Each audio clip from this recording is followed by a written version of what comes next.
안녕하세요. 나라살림연구소 정창수 소장입니다. 저희 나라살림연구소 유튜브를 통해서 인사드리는데요. 예전에 저희가 한 3년, 4년 전쯤에 대한민국 지방지역 이런 내용으로 강의를 쭉 진행을 했었습니다. 한 170개 정도 올렸었는데요. 이번에 다시 이제 버전업된 내용으로 여러분께 재정에 대한 여러 가지 이야기를 드리려고 합니다. 일단 첫 번째는 좀 이슈 중심으로 좀 해서 대한민국 지방재정 그 주요 이슈라는 제목으로 하려고 해요. 이 교재는 국회 예산정책처에 대한민국 지방재정이라는 책이 있습니다. 매년 한 9월 정도에 나오는데요. 그걸 기본 교재로 해서 여러분 설명을 드릴 거고, 이제 다음부터는 다른 보고서들도 섞어서 저희 인용을 해가지고 말씀드리도록 하겠습니다. 그 내용은 저희가 이제 요 첫 번째 내용은 고향사랑 기부금입니다. 그 고향사랑 기부금이 어떻게 지금 현재 제도가 운영돼 있고, 그리고 이제 지역별로 어떤 지금 성과나 사례가 있는지, 그리고 재정 수입을 위한 거니까 그게 어떻게 지금 되고 있는지, 그리고 이제 저희가 이게 그 제도를 만든 그 가장 큰 계기는 일본에서 이 제도를 지금 시행하고 있는데 성과가 있다 해가지고 그걸 저희가 가져온 거거든요. 그것의 일본 사례. 아무래도 먼저 해본 곳이기 때문에 어떠한 부분들이 앞으로 우리 제도에서도 전망되는지 이걸 보려고 하는 거고, 그리고 다섯 번째 시사점, 이렇게 5가지로 진행을 할 예정입니다. 고향사랑 기부금 제도에 대해서 설명을 본격적으로 해보겠습니다. 첫 번째는 의의입니다. 어떤 제도냐, 왜 했느냐, 뭐 이런 얘기거든요. 가장 핵심은 현재 거주 이외의 지역에 기부를 하는 거예요. 이 원칙은 굉장히 중요합니다. 왜 그러냐면 자기 지역에 기부를 하면 어떻게 보면 이제 이해관계나 이런 게 얽힐 수도 있고, 기부한다는 개념이 좀 훼손될 수 있기 때문에 거주지 이외라는 게 핵심이고요. 두 번째는 기부를 받은 지방자치단체는 지역의 주민복리 증진을 위해서 사용한다는 거예요. 그러니까 그 사용처는 굉장히 다양할 수 있는 거죠. 그리고 돈을 낸 기부 주체한테는 세액공제 혜택이 있어요. 그러니까 이게 뭐냐면 이 뒤에 더 자세히 설명드리겠지만 10만 원을 내면 10만 원의 세액공제를 받을 수가 있는 거예요. 뿐만 아니라 30%까지 지역 특산품을 답례품으로 제공하는 제도예요. 근데 여기서 얘기하는 지역 특산품은 꼭 농산물이나 물건만이 아니어도 됩니다. 뭐 예를 들면 숙박권일 수도 있고요. 뭐 여러 다양한 게 있기 때문에 그런 부분들은 조금 이따 지역의 사례들을 보면서 말씀드리겠습니다. 아무튼 이 제도는 2023년 1월 1일부터 시행됐습니다. 그러니까 지금 3년째 진행되고 있는 거죠. 그래서 이 조금씩 성과가 좀 나고 있어서 앞으로 이 일반 국민은 물론이고 공무원, 지방자치단체 관련한 분들은 관심을 가지시는 게 좋은 제도라고 볼 수 있습니다. 다시 한번 설명을 드리면, 이 첫 번째는 개인의 거주지 이외에 모든 지자체에 기부가 가능하다 하는 거고, 기부자는 기부금의 세제 혜택과 함께 답례품을 받을 수 있다. 이게 지금 2013년에 만들어진 다음에 24년 이제 개정이 있었어요. 법령 개정. 그래서 모금 방법을 조금 더 다양하게 할 수 있게 했고요. 그 다음에 연간 기부 상한액을 500에서 2천만 원으로 상향 조정했습니다. 너무 적다. 그래가지고 이게 이제 2025년 올해부터 진행되는 겁니다. 그래서 아마 제가 볼 때는 이 영향이 좀 있을 것 같아요. 좀 액수가 늘어나겠죠. 그리고 이제 또 하나는 작년 6월부터 골라서 기부할 수 있습니다. 그러니까 뭐냐면 그전에는 돈을 내면 지자체가 알아서 그 돈을 쓰는 거였는데, 이제는 어떤 사업에 써달라고 하는, 골라서 기부할 수 있는 지정기부라고 하는 그런 개념으로 작년 6월 24일부터 진행이 됐습니다. 그래서 그걸 좀 더 구체적으로 보시면, 원래 처음 만들었을 때의 고향사랑 기부금 제도의 주요 내용입니다. 아까 말씀드린 자기가 살고 있는데 말고 모든 곳이었는데, 또 하나는 법인은 기부가 불가하는 게 있어요. 왜 그러냐면 강제 모금을 좀 할 가능성이 있다는 거예요. 개인도 그렇고 법인도 그렇고. 그렇지 않겠습니까? 아무래도 좀 기부 좀 하시죠 했는데 안 내기가 좀 그렇겠죠. 또 사업 관련해서 이렇게 얽혀 있는 법인도 마찬가지고요. 또 더 많이 깊이 들어가면 어떻게 보면 특혜나 또 부정 이런 문제도 얽혀 있을 수 있기 때문에 자기 지역이나 법인은 기부가 불가능했습니다. 뿐만 아니라 돈도 500만 원으로 제한했어요. 너무 많으면 안 되지 않을까라는 생각을 했습니다. 아마 제가 볼 때는 걱정은 이해가 되는데, 항상 이 행정이라고 하는 거는 그 사고, 뭐 또 문제가 생길 걸 걱정을 해서 조심을 하는 그런 경향이 있어요. 그러다 보니까 자꾸 잘 될 가능성을 좀 줄이는 그런 게 있고요. 또 하나는 이제 기부 주체한테는 혜택이 있을 거니까 돈을 내는 사람들한테 그래서 답례품을 줄 수 있다. 그리고 과일 경쟁 방지를 위해서 종류나 그 상한선을 규정을 한다. 뭐 이렇게 이런 게 있었고요. 아까 뭐 500만 원 상한도 있고, 그리고 특히나 30%까지 줄 수 있거든요. 답례품이 10만 원을 내면 30%. 근데 이게 100만 원이 되면 30만 원이 될 수 있는 거잖아요. 그래서 예를 들어 500만 원을 다 채워서 냈다. 그럼 어떻게 되겠습니까? 10만 원 혜택 받고요. 그 150만 원, 355, 150만 원의 답례품을 받을 수가 있는 거죠. 그리고 그 10만 원을 넘은 거에 대해서는 16.5%의 세액공제 혜택이 나와요. 이게 무슨 말이냐면 10만 원 빼고 490만 원에 대해서 16.5%면 얼마입니까? 80만 원 좀 넘고 답례품 150만 원을 받으면 230에 240 거의 절반 정도 돌려받을 수 있는 거예요. 이게 이제 원래 처음 만들었을 때 기부주체 혜택이었습니다. 그 다음에 이제 받은 지자체는 이 돈을 갖고 어디다 쓰느냐? 그러면 별도의 고향사랑 기금을 설치해서 주민복리 증진에 사용을 하는 겁니다. 그래서 이런 이제 기금을 지금 거의 모든 지자체가 지금 기금을 만들어 놨고요. 그리고 고향사랑 기금의 접수 현황 및 운영 결과를 공개하게 되어 있습니다. 그게 투명해야 되니까요. 사람들이 가장 세금을 낼 때 그 불만을 가지는 게 이 돈이 진짜 어디다 지었는지를 어떻게 알아? 라는 부분이거든요. 그래서 투명성이고요. 그 다음에 이제 이게 또 이제 행정이니까 저식 걱정하는 게 그 기부 강요 및 모금 방법을 위반하면 처벌한다. 그래갖고 기부 모금을 강요하면 3년 이하의 징역 또는 3천만 원 이하의 벌금을 내는 걸로 되어 있었습니다. 그래서 그 이런 걸 위반했을 때는 또 지자체는 1년 동안 모금을 못하게 하고 그리고 위반 사실을 공표해야 된다. 뭐 이런 것이 있었습니다. 이게 이제 원래 만들었을 때 그 제도였는데 이게 어떻게 바뀌었냐면 이제 24년에 바뀌고 특히 올해부터 이제 진행되는데 너무 모금 방법을 규제를 했더니 뭐 안 되는 거예요, 뭐가. 그래서 호별 방문, 개별적 전화, 서신운동 이런 거 계속 금지를 하지만 집집마다 찾아간다든가 개별적으로 전화한다든가 이건 좀 아직은 아닌 것 같다. 우편을 보내는 것도. 다만 사적 모임 참석 홍보는 좀 허용해 준다. 향후의 동창회 같은 곳.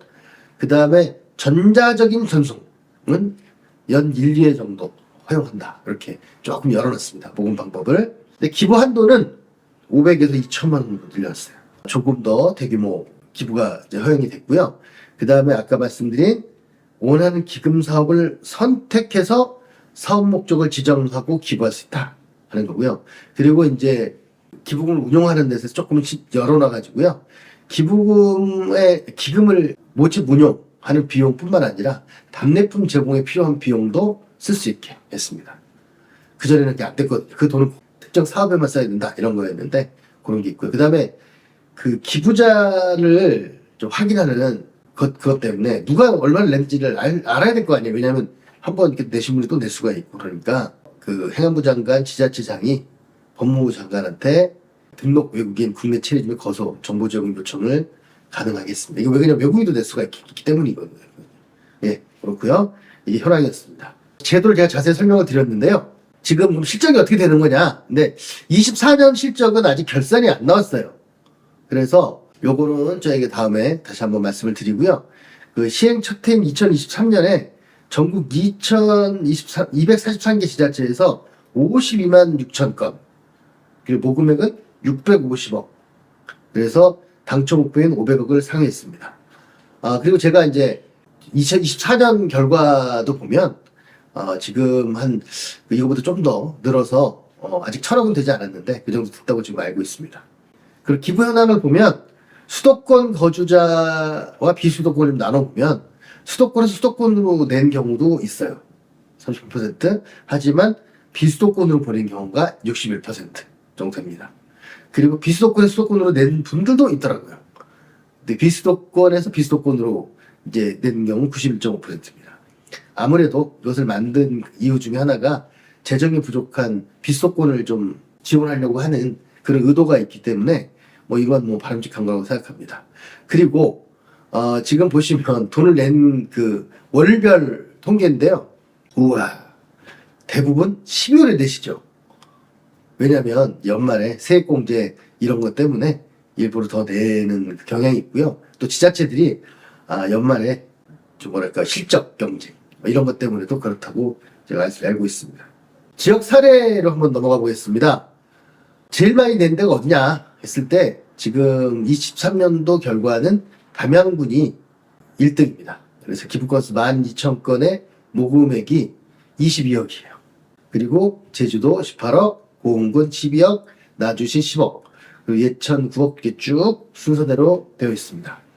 1인당 평균 기부액은 지금 담양이 지금 18만 4천 원이잖아요. 그러니까 이게 무슨 말입니까? 보통 10만 원을 내면 전액세액공제거든요. 그러니까 18만 원 냈다는 거는 10만 원 이상을 낸 분들이 꽤 많이 있었다는 거죠. 평균이 18만 원이니까. 그리고 뭐 이걸로 보면 많은 곳은 고흥군 같은 데는 27만 원이 돼요. 평균. 그런 걸로 보는데 대신에 지금 10개 지자체잖아요. 10개 지자체인데 안동 같은 경우가 지금 11만 원인 걸로 봐서 대부분의 지자체는 그 10만 원 선 정도가 평균인 것 같습니다. 그러니까 요 10만 원을 넘는 이 지자체들이 좀 특별한 거죠. 그런데 제 생각에는 만약에 기부를 아까 말씀드린 그 500만 원 그걸 다 채워서 내신 분들이 좀 있으면 이분들이 평균을 많이 높일 것 같아요. 그게 아마 좀 변수일 것 같아요. 그러니까 평균적으로 18만 원을 낸 게 아니고 예를 들어 500만 원을 한 분 내시면 그분이 평균을 뭐 예를 들면 10명이 됐으면 50만 원씩 높여버린 거잖아요. 그렇기 때문에 고액 기부자의 이제 존재 여부가 굉장히 중요할 것 같습니다. 그러니까 대표 답례품을 보면 아무래도 아직까지는 보시면 뭐 먹는 거 특산물 뭐 이런 것들이에요. 떡갈비, 블루베리 죽순이라든가 은칼치 세트, 감귤 그런 게 있는데 특이한 게 제주도는 제주 투어 패스가 있습니다. 저는 이제 앞으로 이런 부분을 좀 주목해야 된다고 보거든요.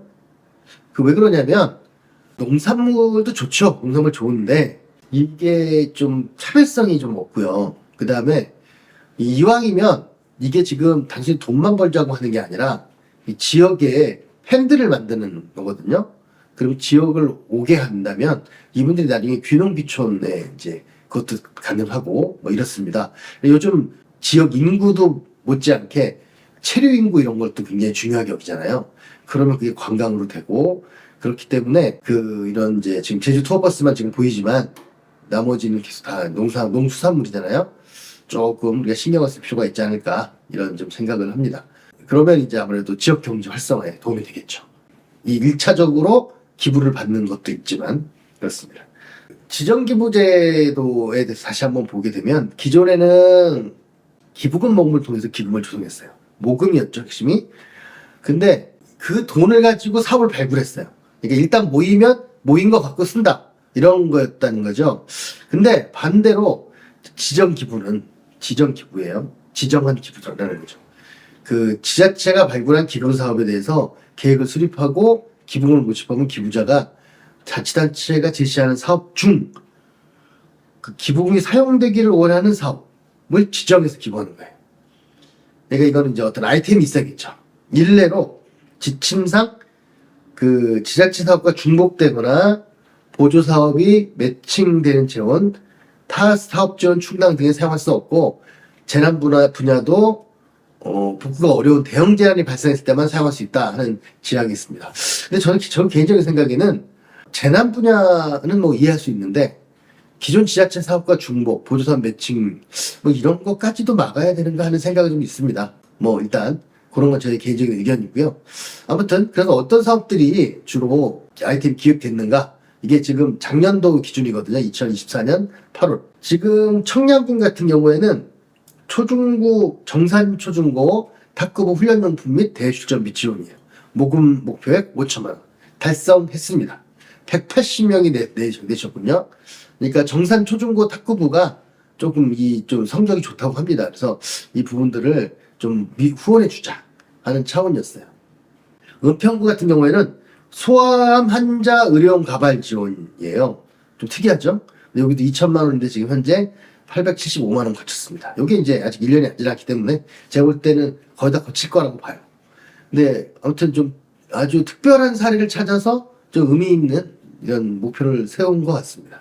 목포 같은 경우에는 보호 종료 아동 자립준비 교육비를 지원을 했어요. 그래서 그 지원하는 아이템을 했습니다. 그래서 2천만 원을 목표로 하고 있는데 500만 원 네, 지금 모금됐습니다. 여기 아시죠? 이게 옛날에 우리가 고아원이라고 했었던 이런 이제 보육원에 있는 친구들이 이제 성인이 돼서 사회에 나갔을 때 이분들이 이제 자립하기 어려운 여러 가지 조건들이 있기 때문에 그 친구들에 대해서 지원하는 거예요. 특히 교육비라고 하는 게 이제 있죠. 이게 무슨 말이냐면 학교 다니는 교육비 단순히 그런 게 아니고요. 이 친구들이 혼자서 돈을 관리해 본다든가 사회생활을 했다든가 이런 걸 해본 적이 없어요. 아무래도 일반 가정에 있어도 힘든 경우가 많은데 아무래도 이런 이제 수용시설에 있다 보니까 잘 안 됩니다. 친구들을 생활이 가능한 교육을 시켜주자 이런 내용들이 포함되어 있는 것으로 지금 생각됩니다. 근데 영암 같은 경우에는 영암맘 안심 프로젝트에서 공공산후조리원의 의료기기를 구입하는 걸 5천만 원에서 지금 1천만 원 정도 모았습니다. 그렇죠. 이런 것들도 저출산 대책의 일환이 될 수 있겠습니다. 경남 하동군에서는 유기 피학대 동물 구조 보호 지원을 했어요. 그래서 2억인데 3,357만 원 모금이 됐습니다. 이제 요즘 제가 이런 걸 보면 유기 피학대 동물이잖아요. 뭐 아직도 그 동물이나 이런 것까지도 관심을 가지고 이런 거에 대해서 회의적인 분들이 많으신데요. 이 관심 갖는 분들이 갈수록 늘어나고 있습니다. 제가 볼 때는 이게 그 단체장의 특정한 기호가 아니라 이 시민들이 일단 동물 보호나 이런 분야에도 관심이 높아졌기 때문에 이것도 굉장히 중요한 정책적인 그 사례가 될 수 있을 거라고 봅니다. 네. 지금까지 이제 모금 사업들이 지정기부제도 관련한 걸 말씀드렸습니다. 다음으로 가서 이게 고향사랑 기부제도 시행을 하면 그 지방재정 변화가 이제 있게 됩니다. 당연하죠. 돈이 이제 늘어난 거니까. 그런데 새로운 재원 조달 방식이 된다는 것과 함께 기부자에게 세액공제 혜택을 주는 것 때문에 영향을 끼칩니다. 일단 기부자한테는 소득세를 공제해 주니까 중앙정부와 기부자의 관계가 있는 거예요. 그 다음에 지자체와의 관계에서는 지방소득세를 공제합니다. 이게 무슨 말이냐면 그 지자체에서 지방세로 지방소득세가 있어요. 중앙정부가 소득세를 거두면 그 중에 일부를 이제 주는 지방소득세인데 그 지역에 사는 법인이나 개인들 그런 건데 그 지방소득세가 당연히 줄겠죠. 당연히. 왜냐하면 공제를 해줬으니까. 그래서 그게 이제 변화가 있고요. 그 다음에 그러다 보니까 이 보통교부세가 변화되죠. 왜냐면 그 중앙정부에서 소득세 공제를 해서 세금이 줄어든 거잖아요. 그만큼 교부세가 줄어드는 거죠. 그리고 기부자는 고향사는 기부금을 지자체에 제출을 하고요. 그리고 지자체는 지역 기업하고 답례품을 이제 구매하는 이런 관계가 있습니다. 그래서 중앙정부, 지자체, 기부자 그리고 답례품 판매기업 이렇게 여러 가지 행위 주체가 존재하게 됩니다. 전국 지자체 재정 수입이 그래서 얼마나 늘었느냐? 아까 기부한 액수는 아까 이제 500억을 넘어서 이렇게 모금이 됐잖아요. 그런데 재정 수입은 368억이다. 왜 이렇게 차이가 나지? 당연하죠. 차이가 나죠. 왜냐하면 전액세 공제해 주는 게 아니기 때문에 그 내신 분들이 이제 있고요. 그 다음에 여러 가지 이제 다른 요건들이 작용을 합니다. 그 재정 수입 증가분은 군이 제일 많습니다. 지금 군 보시면 그 312억 정도 지금 증가를 한 걸로 되잖아요. 그 다음에 이제 보시면 뭐 시는 12억, 그쵸? 12억이고 돈은 42억. 시가 그 218억입니다. 그래서 자치구는 65억밖에 안 되죠. 그러니까 자치구들이 조금 관심이 없어요. 그 비수도권 자치구들은 좀 관심이 있거든요. 그래서 전반적으로 650억이 증가했어요. 왜 368억이라며 왜 650억이냐? 왜 그러냐면 감소하는 게 있거든요. 지금 지방세가 42억이 감소했죠. 그 다음에 보통 교부세가 84억이 감소했습니다. 그 다음에 답례품 구입하느라고 154억을 썼습니다. 그 변화가 있기 때문에 아무래도 368억으로 지금 이제 수입은 됐습니다. 그래서 총 증가액이 368억입니다. 그래서 이제 이런 부분들, 재정이 이렇게 느는 게 있고 주는 게 있구나. 이렇게 좀 이해하시면 될 것 같고요. 만약에 지역에서 일반 시민들도 우리 지역이 지금 기부금 모집이 고향사랑 기부금이 어느 정도 되는가를 알 수 있고요. 의회나 공무원 분들께서도 다른 데는 이렇게 지금 많이 걷는데 우리는 왜 적게 걷을까? 그럼 이유는 뭘까? 여러 가지 부분들을 좀 보실 필요가 있습니다. 수도권과 비수도권 역시 평균 증가폭을 기준으로 비수도권이 수도권보다 4배. 이건 바람직한 현상이라고 봅니다. 비수도권이 당연히 많이 받아야겠죠. 그리고 비수도권이 아무래도 579억 정도, 저 수도권이 71억이에요. 뭐 이건 그렇게 차이가 4배 이상 차이 나는 거고, 지금 이제 지방세가 줄어드는 부분들은 큰 차이는 없습니다. 22억, 20억 이 정도 되는 거고. 왜냐면 세액공제 이거니까. 보통교부세는 아무래도 이제 워낙 액수가 있다 보니 79억 정도가 비수도권이 많이 줄어들게 되고요. 답례품 구입비도 당연히 거의 한 7, 8배 정도 차이가 납니다. 그래서 지자체당 평균 증감액은 1억 9,549만 원입니다. 그러니까 이거 정도 늘었다는 거죠. 재정 수입이. 그리고 수도권은 이제 4천만 원 정도 되고 있습니다. 막바지 이제 말씀인데요. 앞에 이제 지금 어떻게 제도가 구성되어 있고 지금 성과가 어떻게 되고 이런 말씀을 드렸는데요. 일본 사례가 이 제도를 만든 거라고 아까 시작 때 말씀드렸죠. 고향납세 제도라는 게 있습니다. 일본에. 근데 이제 그 일본 게 성공적 정책 사례로 되어 있는데요. 당연히 모든 정책에는 그 그림자가 있죠. 그래서 부정적 측면도 존재합니다. 건전한 기부 문화에 근거하기로 되어 있는데 답례품 쇼핑 유인의 바탕을 둔다라는 점이 있고요. 그래서 실제로 일본에서는 그 나라 돈으로 쇼핑한다는 관제 쇼핑이라는 그런 표현이 등장하기도 한답니다. 그래서 총무성에서는 권고하기를 40%를 넘게 답례품을 제공하는 이런 부분에 대해서 재판을 이제 걸기도 했어요. 또 더군다나 지역 간 재정 격차 감소의 대안으로 설계된 제도인데 이 답례품의 차이가 있다 보니까 지역 간 격차가 더 심해지는 거예요. 왜냐하면 돈이 많은 지자체는 답례품도 더 비싼 걸 주는 거죠. 이런 문제가 좀 발생을 했고요. 근데 우리나라는 일본하고 달리 지역균형 발전으로 목표를 설정했습니다.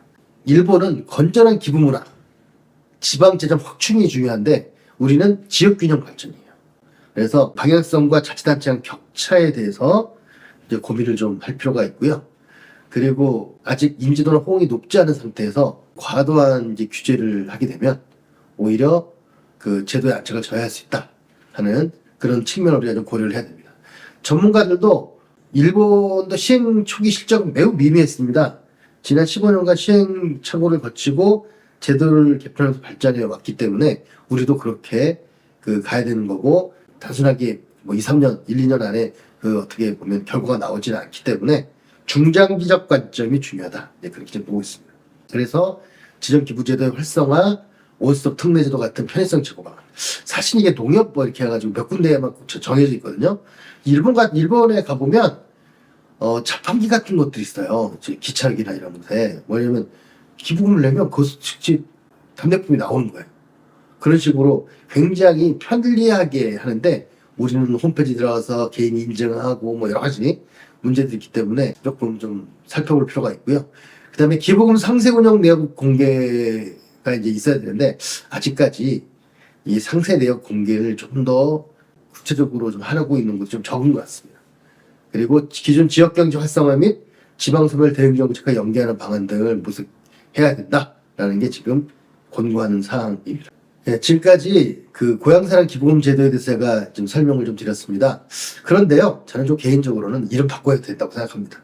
왜 그러냐면 고향사랑이면 고향 사람만 돈을 내야 되는 것처럼 느껴지잖아요. 그게 아니죠. 이제는 솔직히 말씀드리면 고향이라는 의미가 많이 없어졌습니다. 왜냐하면 그런 말이 있습니다. 고향이라고 하는 건 아는 사람이 거기 있어야 고향이라는 거예요. 아는 사람이 한 명도 없으면 그 지역은 잊혀집니다. 그래서 저는 이제 뭐 지역사랑이라든가 뭐 여러 가지 다른 이름을 좀 해야 된다고 생각하고요. 그리고 아까 좀 중간에 말씀드렸지만 이제는 지역 주민의 수를 늘리는 것도 중요하지만 지역에 오는 사람 그리고 지역에 관심을 가진 사람을 늘리는 게 중요하기 때문에 뭐 체류 인구라든가 뭐 이런 거잖아요. 뭐 양양군이나 뭐 이런 데는 사는 사람보다 뭐 몇 배씩 더 많은 사람들이 온다고 해요. 그렇게 되면 지역 경제도 활성화 되겠지만 이후에 귀농귀촌 같은 부분으로 진짜로 인구가 늘 수도 있는 이런 것들이 있다고 생각합니다. 더불어 이런 그 지역에 대한 기부가 이제 저는 우리나라 안에서뿐만 아니라 글로벌한 어떤 끝까지 갔으면 좋겠다는 소망도 갖고 있습니다. 이 K컬처의 영향으로 그런 것도 가능하지 않을까라는 꿈도 꾸어봅니다. 아무튼 고향사랑 기부금 제도 3년차 진행 제가 브리핑 해드렸고요. 이후에 계속 그 제도가 전개될 때마다 좀 업데이트해서 말씀드리겠습니다. 그리고 오늘 첫 번째 시간이었고, 앞으로 이 지방재정의 현안 이슈 중심으로 제가 한 10몇 가지 정도를 말씀을 계속 드릴 거고요. 이렇게 끊어서. 그리고 이 내용들은 저희 나라살림연구소의 온라인 강의에도 수록돼서 그럼 저 같이 듣게 할 예정입니다. 그럼 앞으로도 많은 관심 가주시길 바라고요. 이만 마치겠습니다. 나라살림연구소 정창수 소장이었습니다.